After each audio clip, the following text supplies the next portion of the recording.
Tēnā tātou katoa.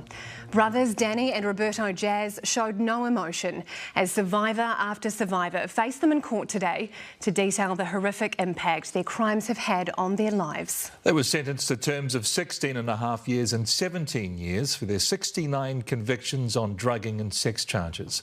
The judge said anything less wouldn't do justice to their 23 victims. Juliet Speedy was in court.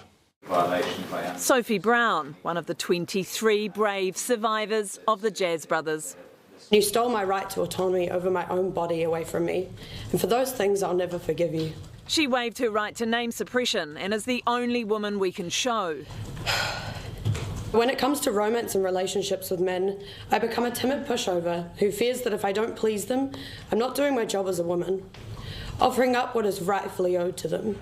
She was drugged and assaulted 6 years ago by father of two, Danny Jazz, who appeared today to have a black eye. I believe you have a daughter. She'll be 19 one day.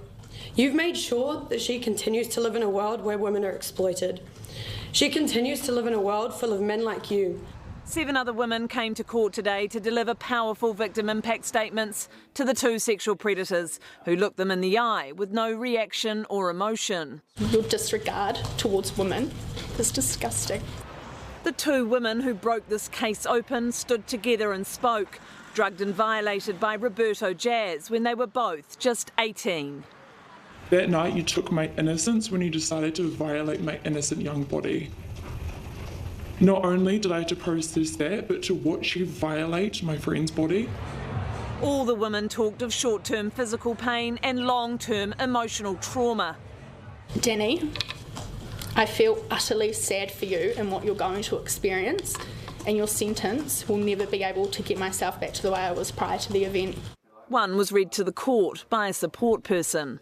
When I go out, I feel apprehensive and on edge when there are any males around me, and I am constantly checking to ensure that no one is standing too close that they could drug my drinks. The court heard today that the Jazz brothers still have zero remorse for their years of sexual offending, and they certainly appeared arrogant and dismissive throughout their 2-month trial earlier this year. Judge Mabey didn't hold back when handing down their sentence. Neither of you have expressed any remorse or empathy or understanding or feelings. The victims and their families weeping in court as he spoke. Your predatory and heartless offending, driven by arrogance, misguided self-belief, and a complete lack of respect for the rights of those you've offended against. And there was applause from the public gallery when Judge Mabey rejected the many references he received prior to sentencing, saying the Jazz brothers were of good character. You are not men of good character. You are sexual predators. Absolutely. The pair were supported in court today by their brother David and friends. Police commending and honouring all the women who came forward. Because of their courage, they have made our community a safer place. The Jazz brothers sentenced to crimes unprecedented in this country. Would you please stand down? After they stood down, the judge addressed the victims directly.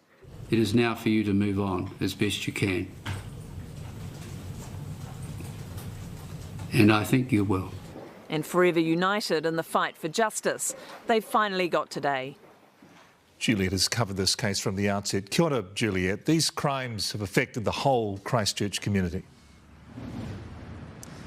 They really did, Mike. There was just shock and dismay, still is really, that something like this could happen here and over such a long period of time, and by 2 men who are relatively prominent figures in the hospitality industry down here, and who the court heard today lived double lives. They were good friends and family to some, but then bold and brazen, violent sexual predators after dark. But look, in terms of the women, despite the enormous pain and suffering and trauma they've endured, they also spoke today about some of the positives and strength they have gained from this. One spoke about how she plans now to become a detective after working with the kind and compassionate police over so many years. One now works with victims and says she has a much more empathetic approach to life. Many have learned to live and love again. And I've just heard from the 18-year-old at the time of the offending who broke this case wide open, and she said that the courage felt today in court was profound, and she hopes the sentence handed down will set the precedent for punishing heinous crimes like this, and she also hopes it will reduce fear and sparking the kind of conversations that need to be had. Juliet Speedy live from Christchurch. Tēnā koe.